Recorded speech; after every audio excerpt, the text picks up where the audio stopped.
দর্শক, নরসিংদীতে এবছর কলার বাম্পার ফলন হয়েছে। স্বাদে ও গুণে অনন্য হওয়া এখানকার উৎপাদিত কলার চাহিদা রয়েছে দেশব্যাপী। এ নিয়ে আরো জানাতে সরাসরি যুক্ত হচ্ছেন সহকর্মী হৃদয় খান। হৃদয়, নরসিংদীর উৎপাদিত কলার গুণগত মান ভালো হওয়ায় দেশের বিভিন্ন স্থানে নিয়ে যান পাইকাররা। যারা উৎপাদন করছেন স্থানীয় কৃষকরা, তারা কতটুকু লাভবান হচ্ছেন জানাবেন আমাদের।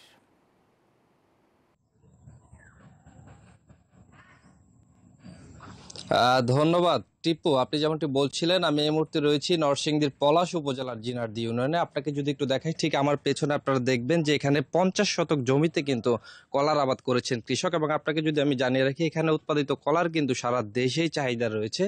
কৃষকরা কম খরচে লাভ বেশি হয়, দিন দিন কিন্তু এই কলার আবাদে কিন্তু ঝুঁকছেন। এবং এখানে প্রত্যেকটা গাছে কিন্তু আপনাকে যদি একটু দেখাই, বান্ডেল থাকলে প্রতি সেনমানিতে টাকা বাঁচবে। বিকাশ সেনমানি বান্ডিল কিনে জিতুন প্রতি লেনদেনে। দেখেছি সাগর, সবরি, চাম্পা থেকে শুরু করে নানা রকমের কলার আবাদ করছেন কৃষকরা। এবং তারা যেমনটি বলছেন যে বৈরী আবহাওয়া না থাকলে কিন্তু এই কলার কিন্তু বেশ ভালো উৎপাদন হয়। এবং প্রতি কলার ছড়ি কিন্তু এখানে 400 থেকে 600 টাকা পর্যন্ত কিন্তু আকার বেঁধে বিক্রি করা হয়।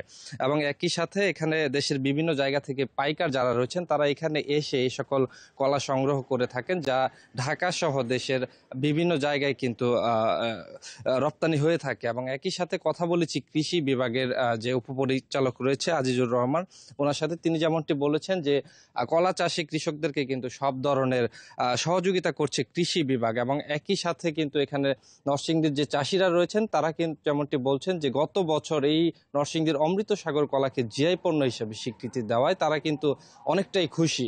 তো নরসিংদী থেকে সবকিছু মিলিয়ে এই ছিল আমার কাছে সর্বশেষ। ফিরে যাব স্টুডিওতে আসিফ টিপুর কাছে। টিপু।